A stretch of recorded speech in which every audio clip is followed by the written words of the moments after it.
सबसे पहले शुरुआत कर लेते हैं एशियाई बाजारों से और शुरुआत काफ़ी अच्छी दिखाई दे रही है। गिफ्ट निफ्टी की बात करेंगे तो 100 अंक ऊपर इस वक्त कारोबार कर रहा है गिफ्ट निफ्टी। वहीं हांगकांग के बाजारों में भी करीब 100 अंकों की बढ़त है। कोरिया के बाजार करीब 1% ऊपर, जापान के बाजार में 306 अंकों की मजबूती है। वहीं चीन के बाजार देखेंगे तो हरे निशान में है, हल्का 1.25% की मजबूती है यहाँ पर, लेकिन सपाट कारोबार हो रहा है, लेकिन हरे निशान में कारोबार कर रहे हैं चीन के बाजार भी। तो सभी के सभी इंडाइसेस आज पॉजिटिव ओपनिंग दिखा रहे हैं। और दुनिया भर के संकेतों की बात करें तो वहाँ से भी संकेत अच्छे दिखाई दे रहे हैं। हमने देखा कि S&P 500 और नैस्डैक में नवंबर के बाद ये पहली बार था जब सबसे अच्छा हफ्ता देखने को मिला। हालांकि इस हफ्ते यानी कि पिछले हफ्ते उतार चढ़ाव भी काफ़ी बना हुआ था, लेकिन जो तेज़ी आई उसके बाद नतीजों के चलते वो काफ़ी अच्छी थी। स्पेशली शुक्रवार का जो सेशन था वो काफ़ी अच्छा रहा अमेरिकी बाज़ारों के लिए, जिसके चलते हमने देखा कि वीकली क्लोजिंग भी पॉजिटिव हुई है।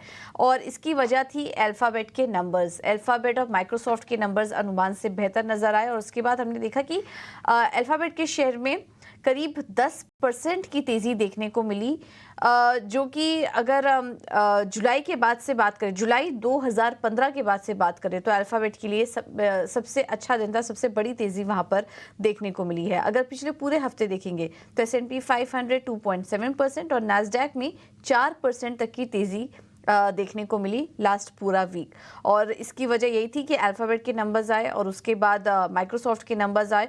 और अगर ओवरऑल ये अर्निंग सीजन देखेंगे तो काफ़ी अच्छा रहा है। अभी तक S&P 500 में 45% कंपनियों के नतीजे आ चुके हैं और रेशियो अगर देखेंगे तो हर 5 में से 4 कंपनी के नतीजे अच्छे देखने को मिल रहे हैं। इस वजह से हम देख रहे हैं कि अर्निंग्स लीड कर रहे हैं अमेरिकी बाज़ारों को।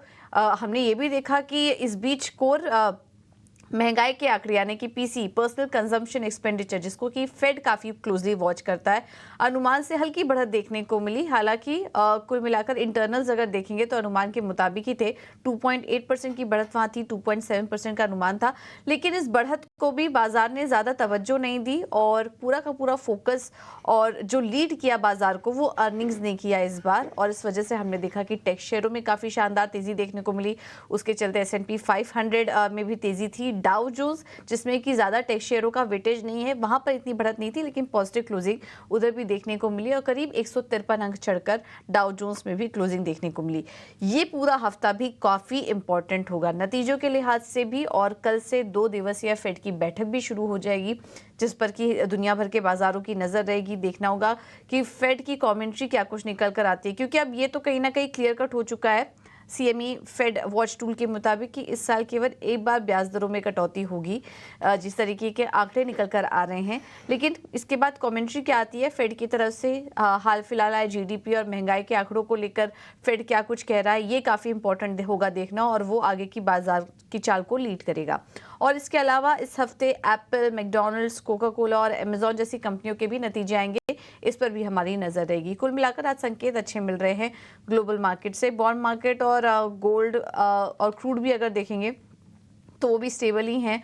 अनुमान के पास आए थे PCE के आंकड़े, उसके बाद हमने देखा हल्की नरमी आई बॉन्ड यील्ड्स में। 4.66% के आसपास के नंबर्स देखने को मिले। राउंड ऑफ करेंगे तो 4.7% के आसपास बॉन्ड यील्ड्स कारोबार कर रहे थे। डॉलर इंडेक्स 105 के आसपास बरकरार है। सोने में हल्की नरमी आई और दिसंबर के बाद सोने के लिए सबसे कमज़ोर हफ्ता रहा लास्ट पूरा वीक अगर हम देखें तो, क्योंकि मिडिल ईस्ट में भी टेंशन ज़्यादा कुछ डेवलप नहीं हुए और उसके बाद एक एक करके जो आंकड़े भी आ रहे थे वो भी ठीक ठाक ही थे, जिसके चलते सोने में हमने वीकनेस देखी। और कच्चा तेल भी 88 डॉलर के आसपास कच्चा तेल भी कारोबार कर रहा था। तो ये हैं आंकड़े इस वक्त के, और हम देख रहे हैं कि ग्लोबल मार्केट से अच्छे संकेत देखने को मिल रहे हैं, ज़्यादा कुछ नेगेटिव साइड पर क्यूज नहीं है।